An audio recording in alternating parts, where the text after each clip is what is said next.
आत्मन, क्या कभी आपने रात को सोते समय यह विचार किया है कि जब आप गहरी नींद में होते हैं तो आपका शरीर, आपका मन, आपका नाम, आपकी पहचान सब कहाँ चले जाते हैं? फिर भी जब सुबह आंख खुलती है तो वही मैं जाग उठता है। कौन है यह मैं जो जागृत, स्वप्न और सुषुप्ति तीनों अवस्थाओं में भी स्थिर रहता है?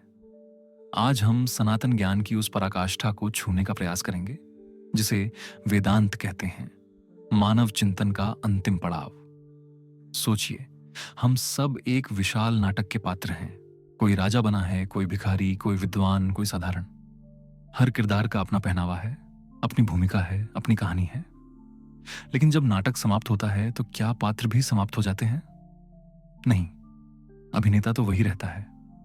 वह बस एक भूमिका से दूसरी में चला जाता है। हमारा जीवन भी ऐसा ही है। नाम, रूप, रिश्ते, पद, ये सब हमारी भूमिकाएं हैं, पहनावे हैं जो बदलते रहते हैं। तो फिर इस बदलते हुए मंच पर वो कौन है जो कभी नहीं बदलता, जो इन सब भूमिकाओं को धारण करता है? हमारे परम पूज्य आचार्यों ने, विशेषतः भगवान शंकराचार्य ने इसी गहन सत्य का उद्घोष किया।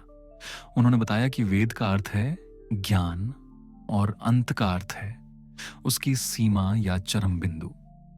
वेदांत वो ज्ञान है जिसके परे जानने को कुछ भी नहीं, क्योंकि वो स्वयं को जानने का ज्ञान है। यह उपनिषद का मर्म है जो गुरु के चरणों में बैठकर हृदय से हृदय को सौंपा जाता है। वो गूढ़ विद्या जो हमें मैं कौन हूं इस प्रश्न का उत्तर देती है। यह अनमोल सत्य भगवद गीता अध्याय 2 श्लोक 20 में अत्यंत स्पष्टता से कहा गया है। न जायते म्रियते व कदाचिन्नाय भूत्वा भविता व न भूया अजो नित्यः शाश्वतोऽयं पुराणो न हन्यते हन्यमाने शरीरे। अर्थात यह आत्म तत्व न कभी जन्म लेता है न मरता है। यह न तो होकर फिर न होने वाला है। यह अजन्मा, शाश्वत, नित्य और पुरातन है।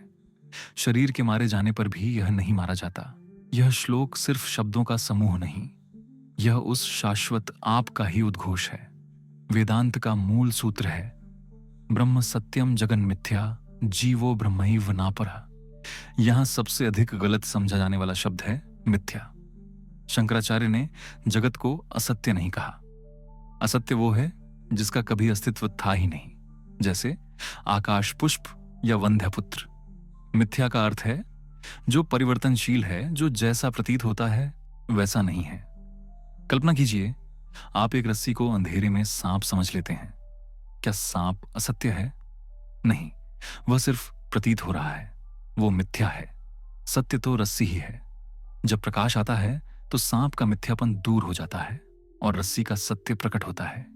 इसी तरह यह संसार जिसके नाम और रूप हर पल बदल रहे हैं, रिश्ते, संपत्ति, पहचान, ये सब नाम और रूप हैं, मिथ्या हैं।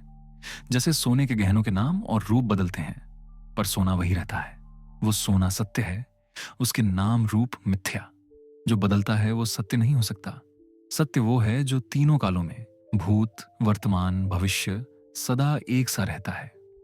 राजा जनक की स्वप्न की घटना इसी सत्य को दर्शाती है। स्वप्न में वे कंगाल और दुखी थे, जागने पर राजा। दोनों अवस्थाएं क्षणभंगुर थीं। लेकिन वो कौन था जिसने दोनों अवस्थाओं को अनुभव किया? वो आत्मा, वो चेतना, वो शुद्ध दृष्टा ही सत्य है जो कभी नहीं बदलता।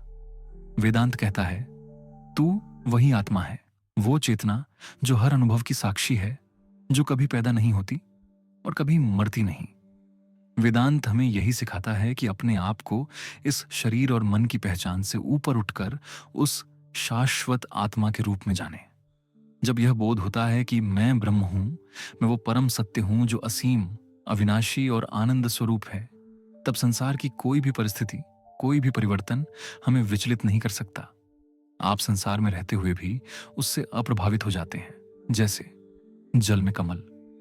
क्या आप अपने भीतर की इस असीम शक्ति, इस अविचल शांति और इस शाश्वत स्वरूप को अनुभव करने के लिए तैयार हैं? यही वेदांत का परम संदेश है। अपने वास्तविक स्वरूप को जानो और मोक्ष को, परम आनंद को यहीं इसी क्षण प्राप्त करो।